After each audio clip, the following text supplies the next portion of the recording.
जय हिंद दोस्तों, teachers academy के लाइव क्लास में आप सबका स्वागत है। फटाफट आप सभी लोग शुरुआत कर लीजिए। सभी लोग जुड़ जाएं क्लास से।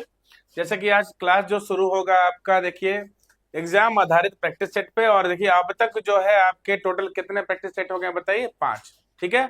और आज कौन सा नंबर है बताइए? आपका छठा नंबर प्रैक्टिस सेट है। ठीक है। तो सभी लोग ज्यादा से ज्यादा संख्या में क्लास से जुड़ जाइए और सभी लोग फटाफट कॉपी पेन लेकर जो भी प्रश्न बताए जाए पहले कोशिश करिए कि अपने आप सभी को आंसर देना है, क्योंकि अगर आप सभी लोग बताएंगे तो सारी चीजें बेहतर रहेंगी। ठीक है। क्योंकि देखिए एग्जाम में बैठना आप ही को है, एग्जाम में हमको तो बैठना है नहीं। अगर ऐसी व्यवस्था होती है एग्जाम में जाने की तो पता चलता है बहुत बच्चे बोलते हैं गुरुजी आप ही चलिए। ठीक है। तो हमको तो जाना है नहीं, जाना आप सभी लोगों को है। ठीक है। तो जो भी प्रश्न बताए जाएंगे उनको आप सभी लोग बेहतर तरीके से एकदम अच्छी तरह से बताते चलिएगा। तो देखिए यहाँ पे ये बैच जो शुरू हुआ है यूपी सुपर टेट 2026, जिसका नाम है भावी शिक्षक बैच। ठीक है। और जो हम प्रैक्टिस सेट कराएंगे वो जो भी है आपके एग्जाम पर आधारित है, यानी मैथ्स का जो भी प्रश्न रहेगा एग्जाम पर आधारित रहेगा। ठीक है। अब देखिए यहाँ पे आपको बता दें कि सुपर टेट 2026 में जितने भी प्रश्न है सभी प्रश्नों को पूरी तरह से कवर किया जाएगा, सारी चीजों को बताया जाएगा। ठीक है। और चलिए ध्यान देते हैं यहाँ पे। देखिए कि जो आपके बैचेज जो शुरू होंगी वो कितने तारीख से शुरू होंगे, क्या शुरू हो चुकी हैं? ठीक है। 10 अगस्त से। ठीक है। 10 अगस्त से आपकी न्यू बैच जो है शुरू हो गई है। और जो भी अभ्यर्थी इच्छुक हैं तो आप चैनल के जो कांटेक्ट नंबर है उस पर संपर्क करके, ठीक ना, बैच ले सकते हैं। और आपको बता दें कि ऑनलाइन और ऑफलाइन दोनों बैचेस प्रारंभ हो गई हैं। ठीक है। तो आपको जानकारी देगा, कुछ भी आपको जानकारी देनी तो संस्था का नंबर आपका दिया हुआ है, मोबाइल नंबर है यहाँ पे। ठीक। और हमारा ऑफलाइन जो क्लास कहाँ चलता है वो बता देते हैं आपको। बालसंग चौराहे के पास सेंट एंटोनी स्कूल के जस्ट सामने वहां पे ऑफलाइन क्लास चलती है। तो जो भी अभ्यर्थी इच्छुक है ऑफलाइन करने का चाहे ऑनलाइन का, तो संस्था के कांटेक्ट नंबर पे संपर्क कर सकते हैं और अपनी तैयारी को और भी पुख्ता बना सकते हैं। ठीक है। तो चलिए तो यहाँ देखते हैं आगे। अब यहाँ देखिए भाई कैसे पुख्ता बनेगा, उसके लिए भी आप जानते हैं पुख्ता बनाने का तरीका क्या है। टीम होनी चाहिए, टीचर्स होने चाहिए जो बेहतर तरीके से आपको पढ़ाएं। और हमारे पास तो एक दो नहीं, देखिए पूरी फौज है सामने, आप देख सकते हैं कितनी बड़ी फौज है जो भावी शिक्षक बैच को लीड कर रहे हैं। सभी टीचर्स अपने अपने सब्जेक्ट को लेकर बहुत बेहतर तरीके से। तो आप सभी लोग भी देखिए क्लास करिए यहाँ पे। आपका समझ लीजिए कि सुपर टेट के एग्जाम के बाद खुद आप लोग कहेंगे कि कितना बेहतर तरीके से सारी चीजें बताई गई थी और सारे प्रश्न जो आपके एग्जाम में है यानी उसी आधार पे आए हैं जैसा टीचरों ने पढ़ाया था। ठीक है। तो चलिए शुरू करते हैं आज का क्लास। फटाफट सभी लोग जुड़ जाइए क्लास से। देखिए यहाँ पे तो पहला नंबर देखिए क्या है, पहला नंबर प्रश्न। तो पहला नंबर प्रश्न यहाँ पर है, एक परीक्षा में 35% छात्र पास हुए और 455 छात्र फेल हुए थे, तो परीक्षा में कितने छात्र बैठे थे, ये पूछ रहा है। परीक्षा में कितने छात्र बैठे थे? तो सबसे पहले ध्यान दीजिएगा कि फेल हुए छात्र कितने हैं बताइए। फेल हुए छात्र 455 है। ठीक है। और कितने छात्र पास हुए? 35%। तो 35% को हम क्या बोल सकते हैं? आप अच्छी तरह जानते हैं कि 35% को हम बोल सकते हैं, देखिए 5 सत्ते 35 और 5 से काटिए 20, मतलब ये हुआ कि 20 में से 7 छात्र पास है। ठीक है। यहाँ पे क्या पूछा है? परीक्षा में कितने छात्र बैठे थे, यानी टोटल छात्रों के बारे में पूछ रहा है। टोटल 20 जो छात्र हैं उनका हमको वैल्यू निकालना है। और दिया किसकी संख्या है? जो फेल हुए हैं। तो ये बताइए कि 20 में से अगर 7 पास हुए हैं तो फेल कितने हुए होंगे? 13। ठीक ना। तो यहाँ पर 20 हो गया कुल छात्र, ये हो गया कुल छात्र, और 13 हो गया फेल छात्रों का, अगर अनुपात बनाया जाए तो बताइए टोटल छात्र कितने हैं जो फेल हुए हैं? 455। तो देखिए यहाँ पे 13 तिया 39, 6 आएगा, 13 पचे 65। ठीक है। तो यानी ये 13 का कितना गुना है? 35 गुना। अगर ये 35 गुना तो ये भी हो जाएगा 35 गुना। कितना हो जाएगा बताइए? 35 दूनी 70, आंसर हो गया 700। कितना आंसर आ गया बताइए? 700। तो कैसे हमने किया आप सभी लोग समझ गए होंगे। तो पहले नंबर वाले प्रश्न का सभी लोग देखिए, पहले नंबर वाले प्रश्न का आंसर क्या आ गया बताइए? 700 आ गया। एक परीक्षा में 35% छात्र पास हुए। ठीक है। तो इनको ऐसा भी कर सकते थे, देखिए कैसे किया जा सकता था। 35% अगर पास है तो फेल कितने होंगे बताइए? 65%। कितने होंगे बताइए? 65%। जिनकी संख्या कितनी है बताइए? जिनकी संख्या यहाँ पे कितनी है? 455 है। ठीक है। तो इसको भी हम काट सकते थे डायरेक्ट ऐसे, 7 पच्चे 35 और 7 छक्के 42, 3 45, यानी 1% बराबर 7 के। तो कुल छात्र 100%, 100 गुणे 7 कितना हो गया बताइए? 700। तो सिंपल ऐसे दो लाइन में भी हो सकता था। तो ये हमने परसेंटेज के माध्यम से बताया और इसको अनुपात बना के बताया। आप सारी चीजों को समझ गए होंगे, ठीक है। चलिए आ जाते हैं नेक्स्ट क्वेश्चन पे। नेक्स्ट क्वेश्चन क्या है, ध्यान दीजिएगा सभी लोग। ये जो दूसरा नंबर प्रश्न है ये भी बहुत ही बेहतरीन है। यदि भिन्न 1/2, 2/3, 5/9, 6/13 और 7/9 को उनके बढ़ते क्रम में लगाया जाए तो चौथे भिन्न कौन सी होगी। तो बहुत ही सिंपल प्रश्न है, कैसे करना है सारी चीजों को बताते हैं। देखिएगा यहाँ पे तो इनको बताया क्या, कैसे लिखना है यहाँ पे, बढ़ते क्रम में। तो बढ़ते क्रम में लगाया जाए चौथे भिन्न कौन सी होगी। तो देखिए यहाँ पे 1/2 है, यहाँ पर 2/3 है, यहाँ 5/9 है, 6/13 है और क्या बताइए 7/9 है। तो देखिए यहाँ पर सिंपली हम क्या करेंगे, देखिए यहाँ पर एक एक जीरो बढ़ा लेते हैं, ऊपर एक एक जीरो बढ़ा लो और निकाल लो यहाँ पे आरोही क्रम। तो देखिए 10 में 2 से भाग दो, 2×5=10। 3 में अगर हम 20 से भाग दें, सॉरी 20 में 3 से भाग दें तो 3×6=18, 6.66 होगा। और ये बताइए 50 में 9 से भाग दें तो 9×5=45, 50 में से 45 गया 5, फिर 0, 9×5=45 होगा। अब देखिए 60 में अगर 13 से भाग दे तो 13 चौको कितना हुआ, 52 हो गया और 8 और 13×6=78, 4.6 हो गया। 70 में 9 से भाग दो, 9×7 क्या हो गया बताइए 63 और 7 आएगा, फिर 9×7=63, 7.7। तो अगर आरोही क्रम में सेट किया जाए, किस क्रम में सेट किया जाए, आरोही क्रम में यानी बढ़ते हुए क्रम में, तो कैसे होगा ध्यान दीजिएगा। बढ़ते क्रम की अगर बात करें तो बढ़ता क्रम यानी छोटे से बढ़ता क्रम, तो सबसे छोटा कौन है बताइए 4.6 है, सबसे छोटा 4.6। उससे बड़ा कौन है बताइए 5 है, उससे बड़ा 5.5 है, उससे बड़ा कौन है बताइए 6.66 है और सबसे बड़ा कौन है बताइए 7.7। तो बताइए 4.6 किसका मान है बताइए 6/13 का, ठीक है।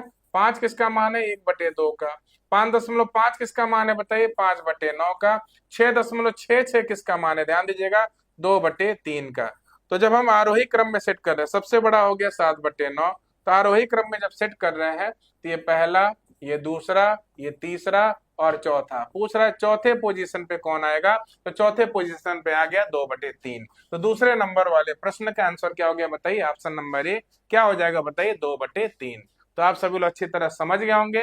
सेकेंड नंबर वाले प्रश्न का आंसर हो गया बताइए ऑप्शन नंबर ए, ठीक है। तो अगर इस तरह से आपने कर लिया तो मैं 100% गारंटी देता हूं कि बहुत बेहतर तरीके से इन प्रश्नों को आप कर लेंगे, ठीक है ना। ऊपर जीरो बढ़ा के सॉल्व करना बहुत इजी तरीका होता है, इस तरीके से आप आसानी से प्रश्न को हल कर लेंगे। चलिए देखते हैं आगे।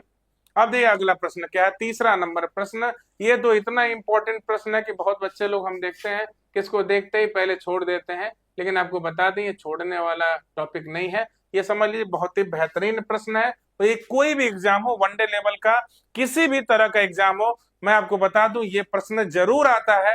और देखिए पूरा चांसेस है कि आपके सुपर टेट में प्रश्न आ जाए, क्योंकि अनुपात समानुपात का ये बहुत ही बेहतरीन प्रश्न होता है, बहुत कम बच्चे इसको कर पाते हैं। देखिए एक थैले में, लेकिन इतना इजी तरीके से सारी चीजें बताई जाएंगी, ठीक ना, कि आप आराम से कर लेंगे। तो देखिए कोई भी प्रश्न जब आए तो हमको देखना यह है कि कैसे उसको करना है। उसको सॉल्व करके कर सकते हैं, कॉन्सेप्ट से, ट्रिक से, कि ऑप्शन से। सबसे पहले उस प्रश्न की प्रकृति को देखना है, कैसे हम कर सकते हैं, ठीक ना।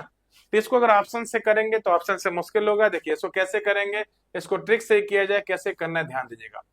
तो सबसे पहले ध्यान दीजिएगा, एक थैले में कितना रुपया बताइए 155 रुपया।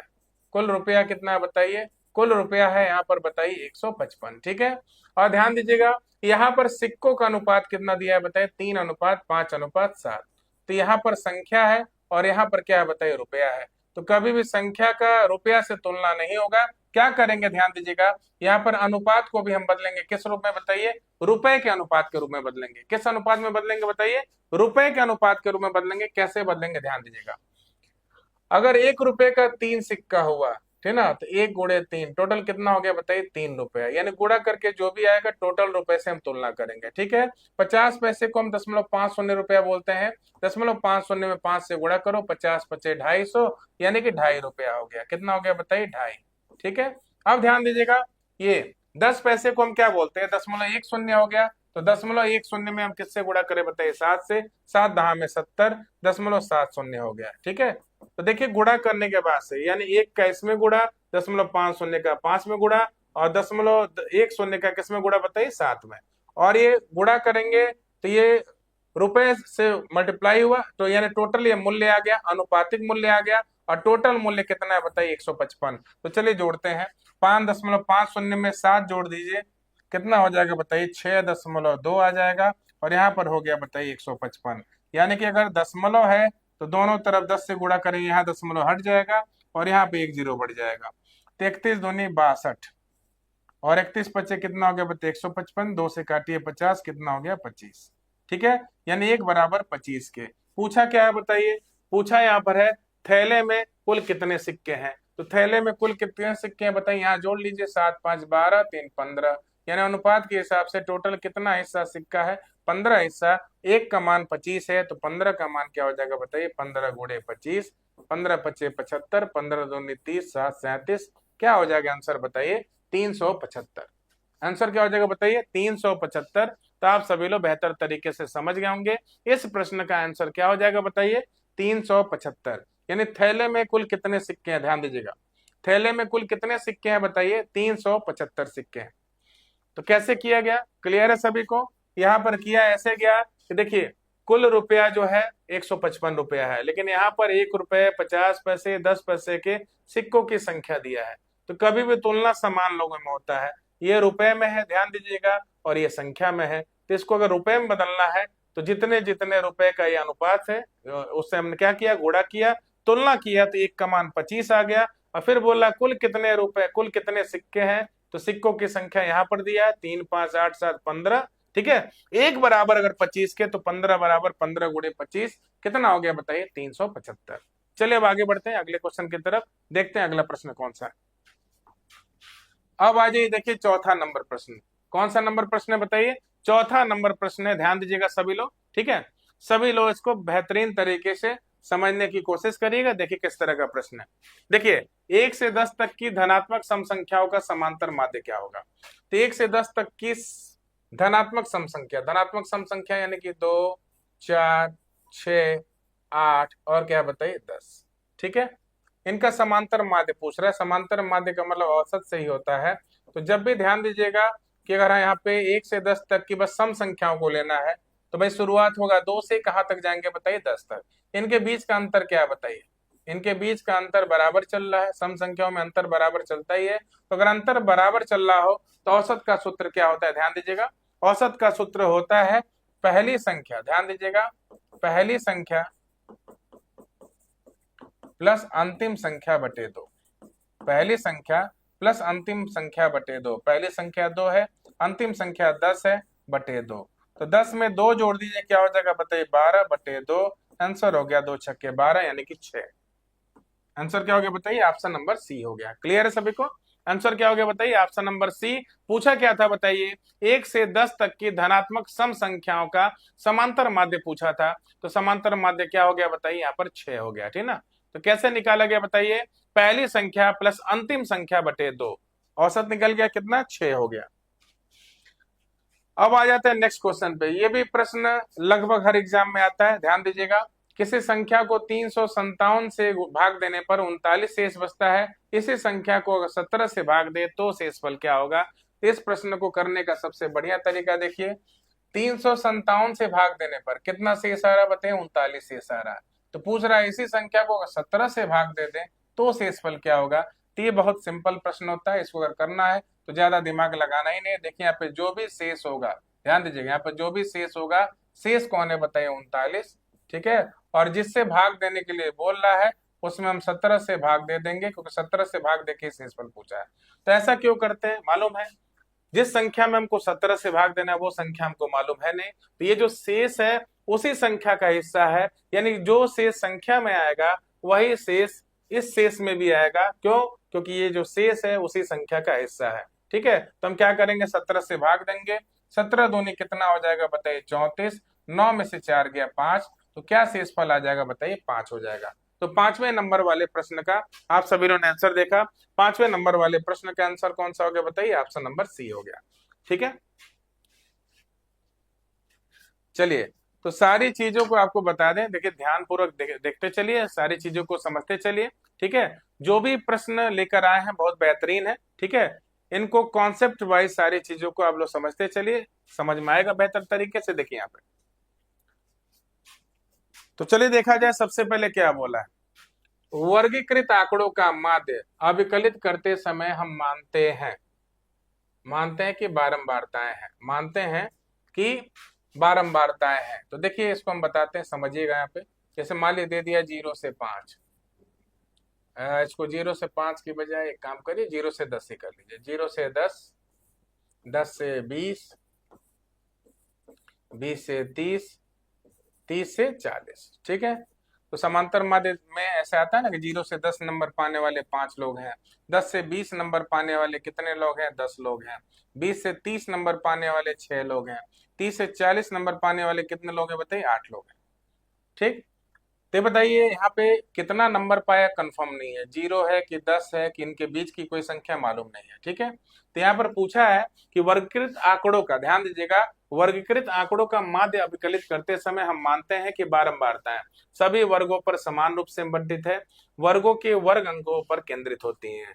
तो वर्गों के वर्ग अंक बोलते हैं किसको, ध्यान दीजिएगा।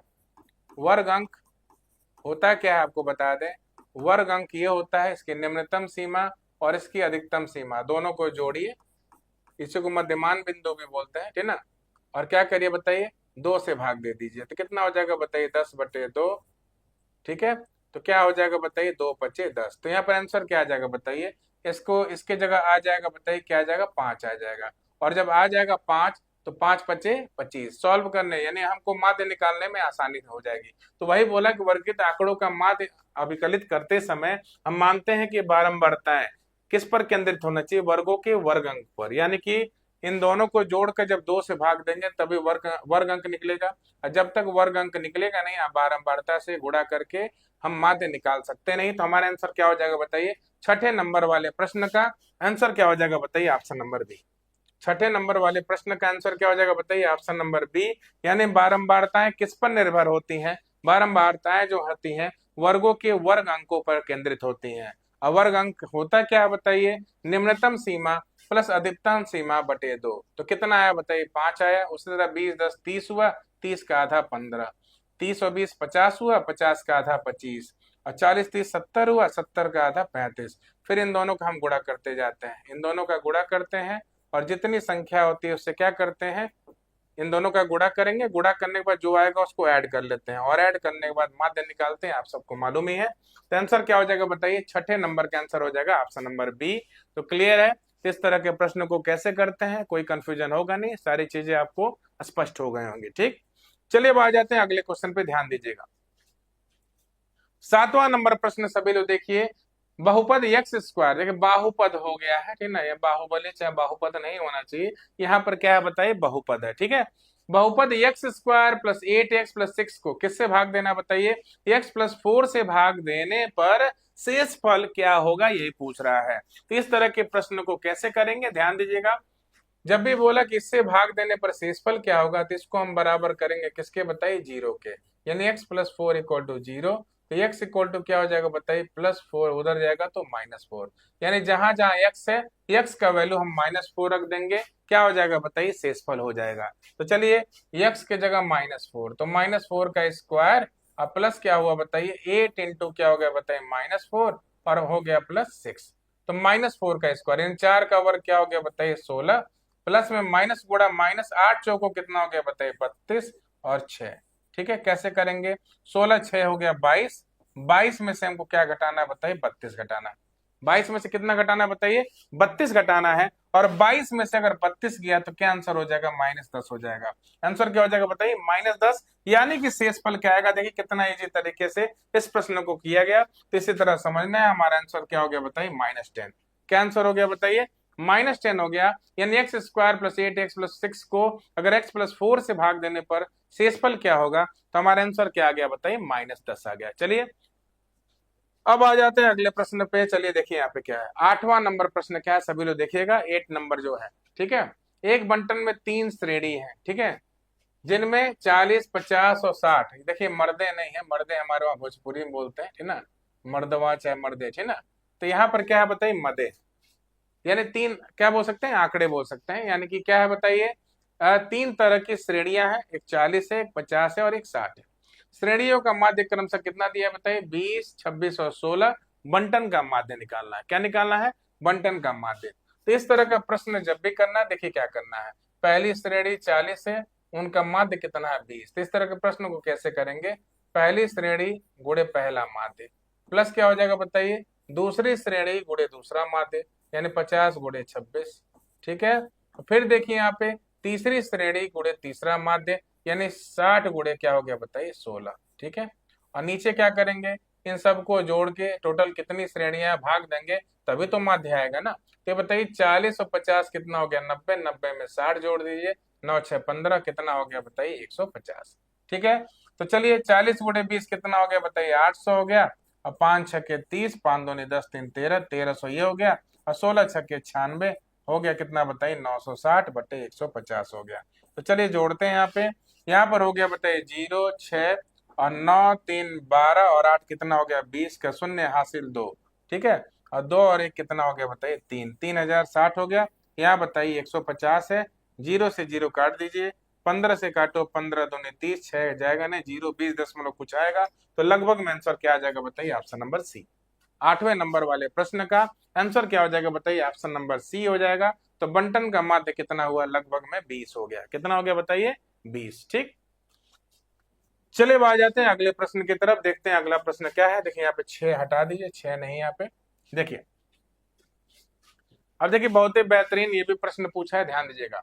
यदि एक दीर्घ चाप पर अंकित कोण की माप x हो तो निम्नलिखित में से कौन सा होगा, पूछ रहा है निम्नलिखित में से कौन सा होगा, ये पूछना चाह रहा है। ठीक है, तो क्या होता है चलिए आपको जानकारी देते हैं। सबसे पहले ध्यान दीजिएगा कि यहाँ पर दीर्घ चाप किसे बोलते हैं। देखिए यहाँ पे वृत्त है, ध्यान दीजिएगा ये वृत्त है, और आप जानते हैं कि अर्धव्यास यहाँ पे क्या हो गया बताइए, सॉरी अर्धव्यास नहीं, अर्धवृत्त बनाते हैं। तो अर्धवृत्त टोटल कितने अंश का होता है बताइए 180 अंश का होता है। कितने अंश का होता है बताइए 180 अंश का होता है। ठीक, अब बोला है कि एक दीर्घ चाप पर अंकित कोण की माप x हो तो निम्नलिखित में से कौन सा सही है। और कभी भी आपको बता दें कि दीर्घ चाप कभी भी क्या होता है, दीर्घ चाप जो होता है हमेशा ध्यान दीजिएगा कि ये जो अर्धवृत्त पे बना कोण है उससे बड़ा होता है। उससे क्या होता है बताइए, बड़ा होता है। तो अगर बड़ा होगा तो क्या हो सकता है बताइए, अगर बड़ा होगा दीर्घ चाप तो किस तरह का होगा बताइए, दीर्घ चाप इस टाइप का होगा। ठीक है, तो आप जानते हैं दीर्घ चाप, ये दीर्घ कोण हो गया, ये वाला चाप क्या हो गया बताइए बड़ा हो गया। ठीक ना, तो ये हो गया दीर्घ चाप, यानी जो बड़ा होगा उसको हम दीर्घ चाप बोलते हैं। और ये लंबाई कम है, इसको क्या बोलेंगे बताइए लघु चाप बोलेंगे। क्या बोलेंगे, लघु चाप। ठीक है, तो ध्यान दीजिए एक दीर्घ चाप पर अंकित कोण, ये दीर्घ चाप है। ठीक है, और दीर्घ चाप पे अंकित कोण ये है, आप खुद देख लीजिए 180 अंश से बड़ा है, 180 अंश से क्या है बताइए बड़ा है। यानी कि दीर्घ चाप पर जो अंकित कोण होता है, यहाँ पे अंकित कोण क्या बताइए x है, पूछ रहा है कि x का मान क्या होगा। तो x का मान आप खुद देख रहे हैं कि 180 से बड़ा होता है। ठीक है, तो ये बताइए x का मान क्या हो जाएगा बताइए 180 से बड़ा होगा, ध्यान दीजिएगा 180 से बड़ा होगा, और किससे छोटा होगा बताइए 360 से छोटा होगा। 360 से क्या होगा बताइए छोटा हो जाएगा, आंसर हो जाएगा बताइए ऑप्शन नंबर बी। यानी 9वें नंबर वाले प्रश्न का आप सभी लोगों ने आंसर देखा, क्या हो गया बताइए ऑप्शन नंबर बी हो जाएगा।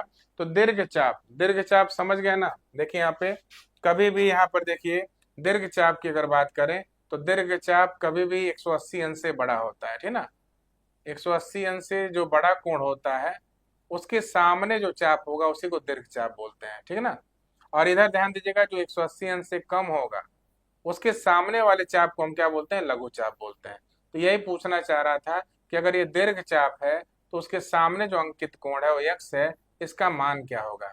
ये जो x है आप खुद देख रहे हैं 180 से बड़ा दिख रहा है, और 180 से बड़ा है तो छोटा किससे होगा बताइए 360 से। हमारा आंसर कौन सा हो गया बताइए ऑप्शन नंबर बी हो गया। आंसर कौन हो गया बताइए ऑप्शन नंबर बी।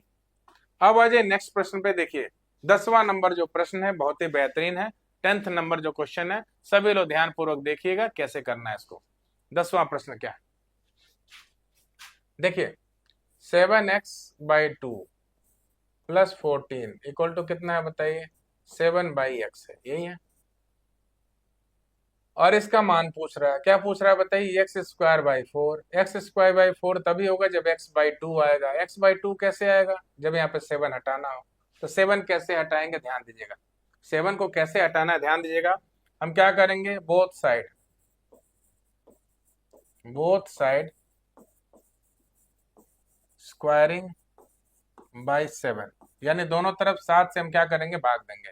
तो देखिए 7x/2, यहाँ पर हम 7 से भाग देंगे, ठीक है। यहाँ पर भी हम 7 से भाग देंगे, और 7/x है, यहाँ भी हम क्या करेंगे बताइए, 7 से भाग देंगे। तो 7 से 7 कट गया, 7 दूनी कितना हो गया बताइए, 14 हो गया, 7 से 7 कट गया, ठीक है। अब देखिए क्या हो जाएगा बताइए, वहां पर हो गया x/2, ठीक है। अब देखिए क्या है यहाँ पे, यहाँ पर 2 हो गया, और यहाँ पर कितना हो गया बताइए, 1/x हो गया। 1/x² लाना है, उसको उधर भेज दीजिए, तो x/2 माइनस 1/x, अब +2 इधर आ जाएगा तो -2, ठीक है। अब हमको इससे इस रूप में लाना है, ये कब हो सकता है आपको पॉसिबल है, जब दोनों तरफ हम क्या करेंगे बताइए, स्क्वायर करेंगे। तो चलिए दोनों तरफ स्क्वायर करते हैं, x/2 माइनस 1/x, इसका होल स्क्वायर, और इधर क्या हो जाएगा बताइए, -2 का होल स्क्वायर। तो चलिए स्क्वायर करते हैं, तो बताइए a माइनस बी का होल स्क्वायर क्या होता है, a माइनस बी का होल स्क्वायर हो जाएगा बताइए क्या, a² + b² माइनस 2ab। आपको बता दें कि देखिए अलजेब्रा का इस तरह का प्रश्न आपके एग्जाम में जरूर रहेगा, ठीक है। तो इसको ध्यान पूर्वक आप सभी लोग देख लीजिए, बहुत बेहतरीन प्रश्न है, ठीक है ना। तो a माइनस बी का होल स्क्वायर बराबर क्या होगा, a² + b² माइनस 2ab, ठीक है। तो इसका स्क्वायर क्या हो जाएगा बताइए, x²/4, ठीक है, और b² यानी 1/x, अच्छा 1/x² हो जाएगा, 1/x², ठीक है। अब -2ab, तो -2 a के रूप में क्या है बताइए, x/2 है, b के रूप में क्या है 1/x है, -2 का स्क्वायर क्या हो जाएगा, 4 हो जाएगा, x से x कट गया, 2 से 2 कट गया, यहाँ -1 होगा। अब चलिए देखते हैं यहाँ पे क्या है, x²/4 है, +1/x² है, क्लियर है, और यहाँ पर 4 है, 1 1 जा 1, -1 इधर आएगा तो क्या हो जाएगा बताइए, -1 इधर आ जाएगा तो +1 हो जाएगा, और फाइनली आंसर क्या आ गया बताइए, 5 आ गया। किसका पूछा था बताइए, यहाँ पर आंसर पूछा था x²/4 + 1/x² इक्वल टू क्या होगा, तो क्या आंसर आ गया बताइए, 5 आ गया। आंसर क्या आ गया बताइए, 5। तो देखिए कितना बेहतरीन प्रश्न था, बस ध्यान देने की जरूरत थी। तो देखिए अलजेब्रा को आप इग्नोर नहीं कर सकते, सुपर टेट की अगर तैयारी कर रहे हैं तो अलजेब्रा से भी आपके 1 से 2 प्रश्न रहेंगे, है ना, इनको आपको खूब विधिवत तरीके से करना पड़ेगा, ठीक। चलिए अब आ जाते हैं अगला प्रश्न, बहुत ही बढ़िया। देखिए कौन किस तरह का प्रश्न है, ध्यान दीजिएगा, ये ज्यामिति का प्रश्न है। किस तरह का प्रश्न है, ज्यामिति का, कैसे करेंगे ध्यान दीजिएगा। देखिए यहाँ पे ए बी सी और डी एक वृत्त के बिंदु हैं जिनका केंद्र ओ है, जीवाएं ए सी और बी डी वृत्त के अंदर एक दूसरे को ई पर काटती हैं, ठीक ना। तो देखिए एक वृत्त है जिसका केंद्र ओ होगा, तो ओ से मतलब क्या होता है आप लोग जानते हैं, ठीक ना। और ए बी सी डी एक वृत्त के बिंदु है, ध्यान दीजिएगा, ये ई है, ये क्या बताइए बी है, और क्या बताइए सी है, और ये क्या बताइए डी है। तो पहले फिगर बनाना पड़ेगा इस तरह के प्रश्न में, ध्यान दीजिएगा। तो ए बी सी डी वृत्त के बिंदु है, जीवाएं एसी, देखिए एक जीवा एसी है और एक बीडी है, किस पे काट रहे हैं बताइए, ई बिंदु पर काट रहे हैं, ठीक है।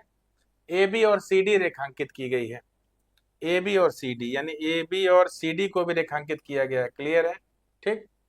बी ए ई बराबर 40 अंश, ठीक है, ध्यान दीजिएगा, बी ए ई बराबर कितना है बताइए, 40 अंश है, ठीक है।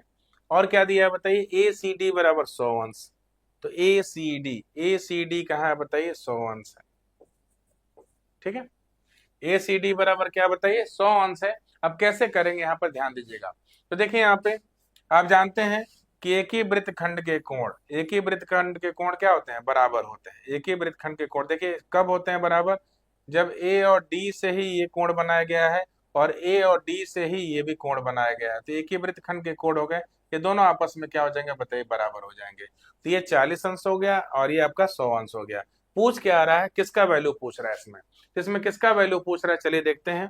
इसमें पूछ रहा है वैल्यू किसका, कोण बीईसी का, किसका पूछ रहा है बताइए, बीईसी का वैल्यू पूछ रहा है। तो अगर बीईसी का वैल्यू पूछ रहा है, ध्यान दीजिएगा, ये जो त्रिभुज है कौन सा त्रिभुज है बताइए, त्रिभुज ए बीई, ध्यान दीजिएगा, त्रिभुज ए बीई में, त्रिभुज कौन सा है बताइए, ए बीई में अगर ये वाला कोण पूछ रहा है, कौन सा कोण पूछ रहा है बताइए, बीईसी पूछ रहा है, तो बीईसी क्या है, इस त्रिभुज का क्या है बताइए, बहिष्कोण है, ठीक ना। तो कोण बीईसी, तो कोण बीईसी बराबर, ध्यान दीजिएगा, कभी भी किसी त्रिभुज का जो बहिष्कोण होता है दूर स्थित अंतः कोणों के योग के क्या होता है, बराबर होता है। यानी इस बहिष्कोण से दूर स्थित, देखिए ये तो पास वाला हो गया, तो इस बहिष्कोण से दूर स्थित दो कोण कौन है, 40 अंश और 100 अंश, यानी कि 100 अंश और 40 अंश के योग के बराबर हो जाएगा। कितना हो जाएगा बताइए? 140 अंश। क्या आंसर हो जाएगा बताइए? 140 अंश। और कहाँ पे ऑप्शन में बताइए? ऑप्शन नंबर सी है। तो 11 का आप सभी लोगों ने देखा होगा। 11 का आंसर कौन सा हो गया बताइए? ऑप्शन नंबर सी, यानी 140 डिग्री। क्या आंसर हो जाएगा बताइए? 140 डिग्री। क्लियर है सभी को? चलिए आ जाते हैं अगले क्वेश्चन पे। देखिए जो भी प्रश्न है बहुत ही बेहतरीन है। देखिए आप जो भी क्लास में पढ़ाया जा रहा है, इस क्लास को ज्यादा से ज्यादा संख्या में शेयर करिए और अपने भी आप सभी लोग क्लास से जुड़िए, तभी समझ लीजिएगा कि सारी चीजें आपको अच्छे से समझ में आएंगी। ठीक है। और देखिए ये जो भी प्रश्न रखे गए हैं, ये आपके एग्जाम को आधार में मान के ही रखे गए हैं, और इस तरह का प्रश्न आएगा ही आएगा आपके एग्जाम में। इसको आप इग्नोर नहीं कर सकते। अगर इससे इस क्वेश्चन से जो भग रहे हैं तो देखिए इसको इग्नोर नहीं कर सकते, ये प्रश्न आपके एग्जाम में आएगा ही आएगा। ठीक है। तो देखिए, तो सबसे पहले इसको हम सॉल्व करते हैं। क्या है बताइए? 5 minus 3x is less than क्या हो गया बताइए? 4 माइनस एक्स। ठीक है। तो माइनस 3x को उधर भेज दीजिए, तो क्या हो जाएगा बताइए? प्लस 3x हो जाएगा माइनस एक्स। और 4 को उधर भेज दो, 5 माइनस 4 हो गया। ठीक। तो 5 में से 4 गया 1, और 3x में से x गया 2x, 2 उधर भेज दो, 1/2 हो गया। यानी x का मान 1/2 से बड़ा होना चाहिए। ये क्लियर है? x का मान क्या होना चाहिए? 1/2 से बड़ा होना चाहिए। अब देखिए इसको सॉल्व करते हैं। तो 5 दूनी 10, अब 5 में x को उड़ा 5x हो गया। ठीक है। और 2 माइनस क्या हो गया बताइए? 2x हो गया। 2 को उधर भेज दिए, 10 में से 2 गया 8 हो गया, और माइनस 5x इधर आएगा तो प्लस 5x माइनस 2x हो गया।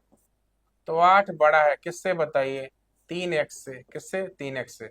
3 को उधर भेज दीजिए, 8/3 हो गया। तो 3 दूनी 6, कितना हो जाएगा बताइए? 3 दूनी 6 हो जाएगा। और फिर 2 आएगा, तो 3 छक्के 18, 3 दूनी 6 हो गया ना, 2 शेष बचेगा 20, 3 छक्के 18। यानी कि ध्यान दीजिएगा, यानी x किससे छोटा होना चाहिए? 2.66 से। तो इसको हम ऐसे लिखते हैं, ध्यान दीजिएगा कि x का वैल्यू, ध्यान दीजिएगा x का वैल्यू क्या होना चाहिए? 1/2 से बड़ा होना चाहिए। और किससे छोटा होना चाहिए बताइए? 2.66 से छोटा होना चाहिए। तो यहाँ पर देखिए, क्या ये संख्या हो सकती है क्या? नहीं, ये 2.66 से छोटा नहीं है। -1 देखिए, -1 1/2 से बड़ा होगा नहीं, छोटा होगा। ठीक है। 0 देखिए, 1/2 से बड़ा नहीं होगा, छोटा होगा। तो हमारा आंसर कौन सा हो जाएगा बताइए? ऑप्शन नंबर बी हो जाएगा। तो 12 नंबर जो क्वेश्चन है, इसका आंसर क्या हो जाएगा बताइए? ऑप्शन नंबर बी हो जाएगा। यानी कि x का मान 1/2 से बड़ा है, तो वो संख्या कौन है बताइए? 1 है, और 2.66 से छोटा है। यानी कि 1/2, x की जगह हम 1 रख सकते हैं। देखिए 1 क्या होता है? आधा से बड़ा होता है, 2.66 से छोटा होता है। तो 12 नंबर जो क्वेश्चन है, इसका आंसर कौन सा हो गया बताइए? ऑप्शन नंबर बी हो गया। चलिए बढ़ते हैं आगे, अगले प्रश्न की तरफ ध्यान देते हैं। अगला प्रश्न क्या है? तो 13 नंबर प्रश्न तो निहायत ही आसान प्रश्न है, आप सभी लोग देख सकते हैं। ठीक है। तो 34,456 में 7 और 5 के स्थानीय मानों का अंतर। तो 37,000 क्या है बताइए? 456 है। ठीक है। किसके स्थानीय मान? देखिए 7 का स्थानीय मान क्या हो गया बताइए? 7,000 हो गया। 7 का स्थानीय मान क्या हो गया बताइए? 7,000। और रही बात 5 का स्थानीय मान, तो 5 का स्थानीय मान क्या हो जाएगा बताइए? 50 हो जाएगा। बोला है दोनों का अंतर बताइए। तो 0, 10 में से 5 गया 5। ठीक है। यहाँ पे 9 हो गया। ठीक है। और यहाँ पर क्या हो गया बताइए? 6। तो 0, 5 5 10, 9 1 10, यानी कितना हो गया बताइए? 6,950। आंसर हो गया ऑप्शन नंबर डी। तो 13 नंबर जो क्वेश्चन है, 13 नंबर है ना, उसका आंसर क्या हो गया बताइए? 6,950 हो गया। आप लोग अच्छी तरह समझ गए होंगे क्या पूछा था। 37,456 में अंक 7 और 5 के स्थानीय मानों का अंतर बताइए। ठीक। तो चलिए देखिए, आपको बता दिया जाए कि जो भी प्रश्न कराए जा रहे हैं, देखिए आपको बताया भी गया, सिलेबस भी सारी चीजें आपको बताई गई हैं। तो सिलेबस में आपको बताया गया था कि आपके सिलेबस में अंकीय क्षमता है। ठीक है। उसके बाद से आपका गणितीय संक्रिया से प्रश्न है। तो गणितीय संक्रिया में आप जानते ही हैं, वर्गमूल है, घनमूल है, घातांक करणी है, भिन्न है, और क्या बताइए? सरलीकरण से संबंधित प्रश्न है। ये सारे प्रश्न है। और साथ ही साथ आपको बता दिया जाए, लाभ हानि है, आपका प्रतिशत से क्वेश्चन है, औसत से क्वेश्चन है, अनुपात से क्वेश्चन है, साधारण ब्याज, चक्रवृद्धि ब्याज, 2D 3D ये हो गया। साथ ही साथ हमने बताया था कि सामान्य बीजगणित से भी प्रश्न आएंगे, बीजगणित से भी प्रश्नों को रखा गया है। साथ ही साथ ज्यामिति रहेगी, और सांख्यिकी से प्रश्न रहेंगे, और सामान्य आपका सर्वसमिका से भी प्रश्न रहेगा। तो ये जो प्रश्न है ध्यान दीजिएगा, आप सब लोग सोच रहे होंगे सर्वसमिका क्या है? तो यही होता है सर्वसमिका। ये सर्वसमिका वाले ही प्रश्न है। कई लोगों के मन में कंफ्यूजन होता है कि सर ये सर्वसमिका क्या है, ठीक ना। तो इसी को बोलते हैं सर्वसमिका वाले प्रश्न, और इससे प्रश्न तो आपका आएगा ही आएगा, समझ लीजिए बहुत बेहतरीन प्रश्न है। आप सभी लोग ध्यानपूर्वक देखिएगा इसको, ठीक है। तो हमने बताया था आगे जो भी क्वेश्चन कराएंगे इससे संबंधित उसको देखते चलिएगा। अब आ जाइए कौन सा नंबर प्रश्न है बताइए। यहाँ पे 14 नंबर, ध्यान दीजिएगा। एक गोलार्ध और एक लंब वृत्तीय बेलन की ऊंचाई और आयतन बराबर है, तो उनकी त्रिज्याओं का अनुपात बताइए, ठीक ना। तो एक गोलार्ध है, ठीक ना, और एक लंब वृत्तीय बेलन की ऊंचाई और आयतन बराबर है। तो सबसे पहले एक काम करते हैं, गोलार्ध की अगर बात करें तो गोलार्ध में ध्यान दीजिएगा, त्रिज्या को हम गोलार्ध में जो त्रिज्या है उसको R1 ले लेते हैं। त्रिज्या को क्या ले लेते हैं बताइए, गोलार्ध की त्रिज्या ले लेते हैं R1, ठीक है। और ध्यान दीजिएगा अगर बात करें बेलन की, तो बेलन की त्रिज्या को हम क्या ले लेते हैं, बेलन की त्रिज्या ले लेते हैं R2। क्या ले लेते हैं, R2।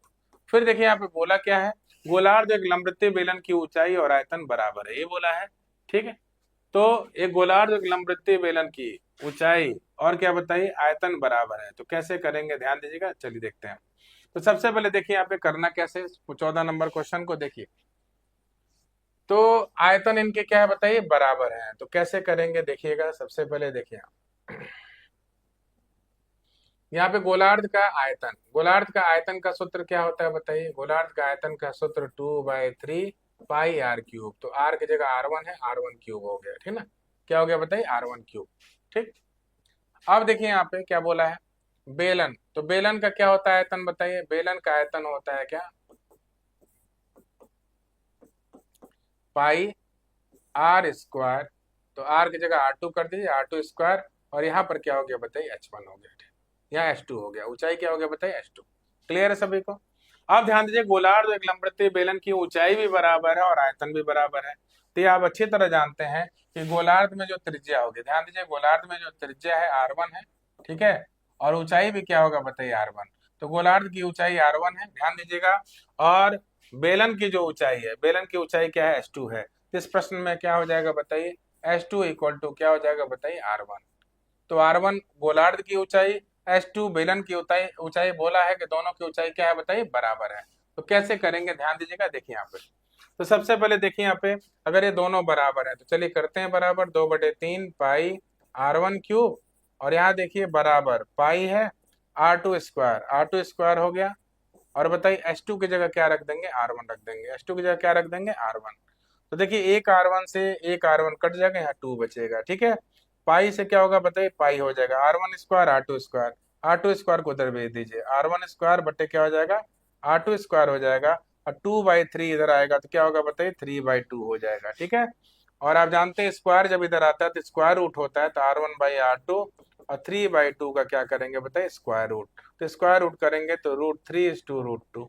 क्या आंसर हो जाएगा बताइए, √3:√2। कौन सा आंसर हो जाएगा बताइए, आंसर हो जाएगा ऑप्शन नंबर ए। तो 14 नंबर वाले क्वेश्चन का आंसर क्या हो गया बताइए, ऑप्शन नंबर ए हो गया। आप सभी लोग बेहतर तरीके से समझ गए होंगे। तो 14 का आंसर क्या हो गया बताइए, ऑप्शन नंबर ए, यानी √3:√2। क्लियर है। तो क्या पूछा था, उनके त्रिज्याओं का अनुपात बताइए। तो त्रिज्या, एक त्रिज्या R1 है, एक R2 है, त्रिज्याओं का अनुपात आ गया, क्या आ गया बताइए, √3:√2। चलिए अब आ जाते हैं नेक्स्ट क्वेश्चन पे। सभी लोग ध्यान दीजिएगा, नेक्स्ट क्वेश्चन क्या है, 15 नंबर प्रश्न। सभी लोग ध्यान दे, दो वृत्तों की त्रिज्याओं का अनुपात 1:2 है, उनके क्षेत्रफलों का अनुपात क्या होगा, ये पूछ रहा है। उनके क्षेत्रफलों का अनुपात क्या होगा, तो देखिए क्या हो जाएगा।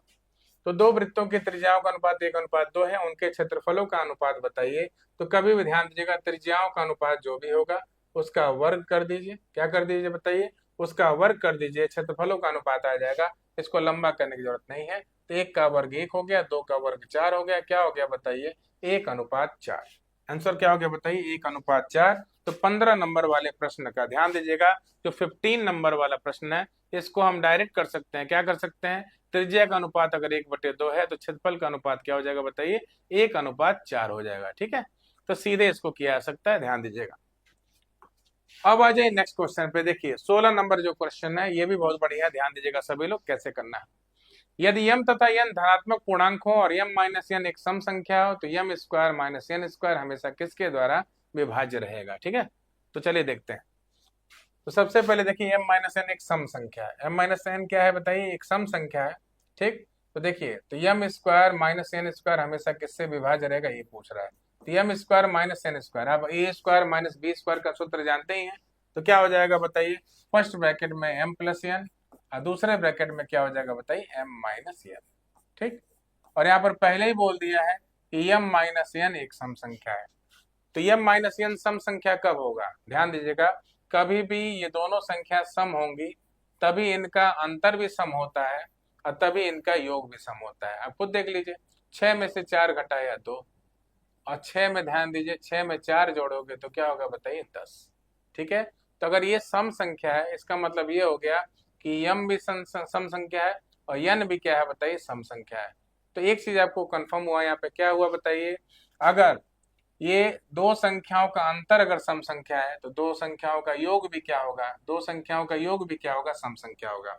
तो मान लेते हैं कि अगर यम प्लस एन सम संख्या है तो उसको मान लेते हैं 2x, और m माइनस एन भी अगर सम संख्या है तो उसको क्या मान लेते हैं 2y।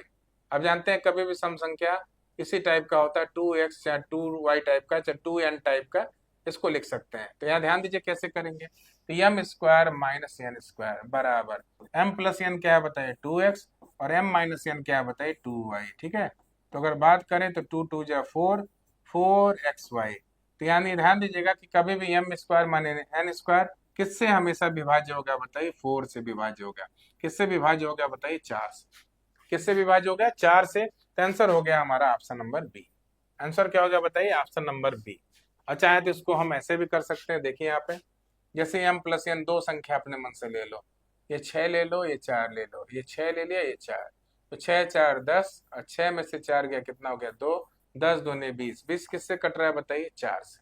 ठीक है, 20 किससे कट रहा है बताइए, 4 से। उसी प्रकार यम 8 ले लीजिए, n को 2 ले लीजिए, ये 8 ले लें, इसको 2 ले लें। ठीक है, तो 8 2 10, 8 में से 2 गया कितना हो गया बताइए, 6 हो गया, 10 छके कितना हो गया बताइए 60। ये भी किससे कट रहा है बताइए, 4 से। यहाँ पे हालांकि 12 से कट रहा है, ठीक ना, लेकिन आप देखिएगा 20 12 से नहीं कट रहा था। तो कहने का मतलब है हम चाहे कोई भी संख्या बना लेंगे, कोई भी संख्या बना लेंगे, हमेशा 4 से कटेगा। 8 से कभी कट सकता है, कभी नहीं भी कट सकता है, 12 से कभी कट सकता है, कभी नहीं भी कट सकता है, 6 से कभी कट सकता है, कभी नहीं भी कट सकता है। तो हमारा आंसर कौन सा हो जाएगा बताइए, हमारा आंसर हो जाएगा यहाँ पर ऑप्शन नंबर बी। यानी 16 नंबर वाले क्वेश्चन का आंसर क्या हो गया बताइए, ऑप्शन नंबर बी, यानी कि 4 आंसर हो जाएगा। ठीक है, चलिए बढ़ते हैं आगे।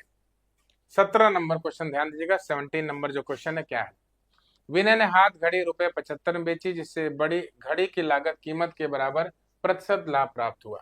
तो घड़ी की लागत कीमत के बराबर, ध्यान दें, घड़ी की लागत कीमत के बराबर क्या हुआ, प्राप्त हुआ बताइए, प्रतिशत लाभ प्राप्त हुआ। प्रतिशत क्या हुआ, प्रतिशत लाभ प्राप्त हुआ। लागत मूल्य क्या होगा ये पूछ रहा है। ठीक है, क्या पूछ रहा है बताइए, लागत मूल्य क्या होगा। तो कैसे करेंगे, ध्यान दीजिएगा सभी लोग।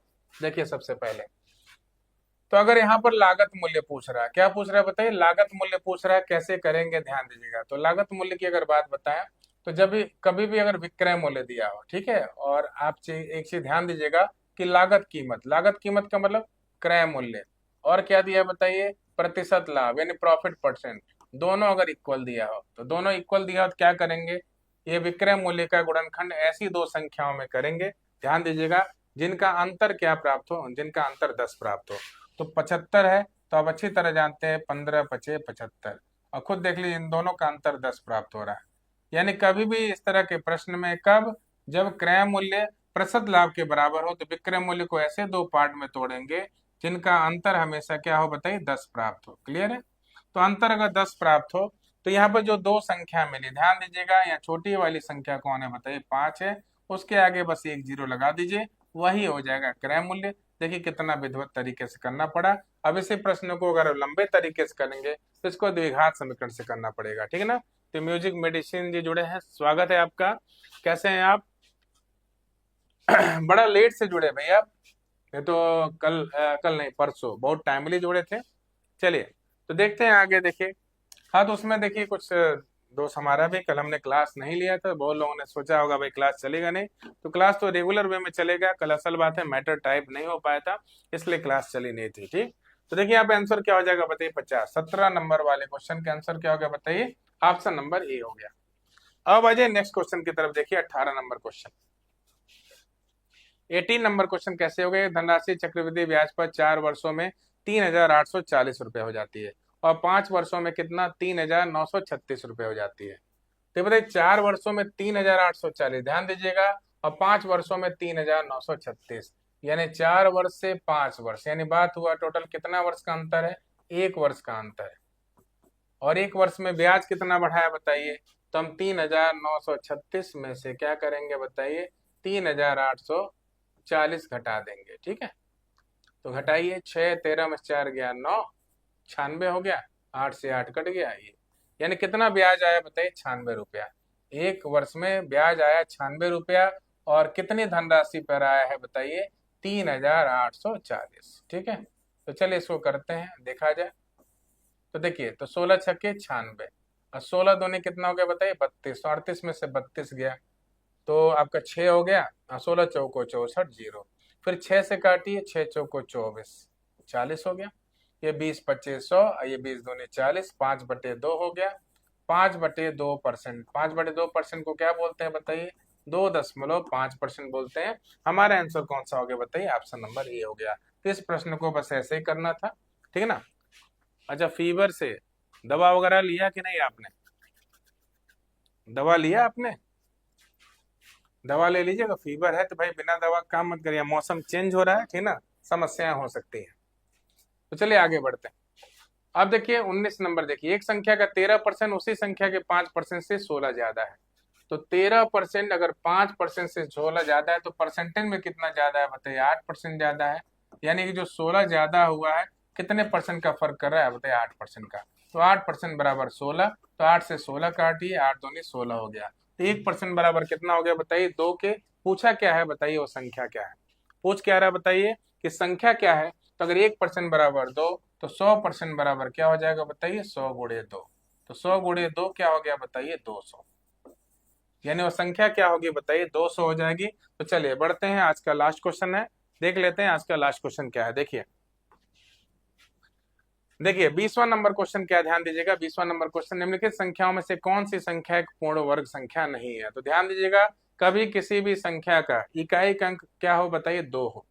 क्या हो बताइए? किसी भी संख्या का इकाई अंक 2 हो, 3 हो, 7 हो, चाहे 8 हो, तो वो संख्या क्या होती है? पूर्ण वर्ग नहीं होती है। यानी हमारा आंसर हो जाएगा बताइए ऑप्शन नंबर सी। देखिए कितना बेहतरीन प्रश्न था, बस आपको ध्यान होना चाहिए इसमें कि इकाई का अंक क्या हो तो संख्याएं पूर्ण वर्ग नहीं होती हैं। तो अगर संख्या का इकाई का अंक 2 हो, 3 हो, 7 हो, 8 हो, तो समझ लीजिए कि वो संख्या कभी भी पूर्ण वर्ग नहीं होती है। तो 20वें नंबर वाले प्रश्न का, हाँ बहुत बढ़िया, 20वें नंबर वाले प्रश्न का आंसर क्या हो गया बताइए? आंसर हो गया यहाँ पे देखिए ऑप्शन नंबर सी, ठीक है। यानी कि ये आपका पूर्ण वर्ग संख्या नहीं है, ठीक है। तो आप लोग थोड़ा लेट से जुड़े, आज पता नहीं क्यों देख रहे हैं कि संख्या बहुत कम रही, ठीक है। तो चलिए कोई बात नहीं, क्लासेस रेगुलर वे में 11 बजे चलेगा। कल हमने थोड़ा सा गैप भी कर दिया था, इसलिए थोड़ी समस्याएं हुई। तो चलिए ठीक है, आज के क्लास में इतना ही।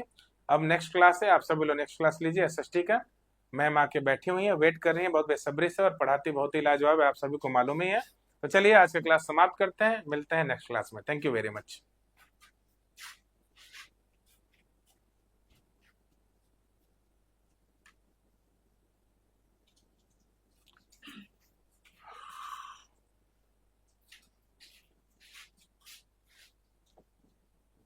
पता नहीं क्या है, बड़ा कम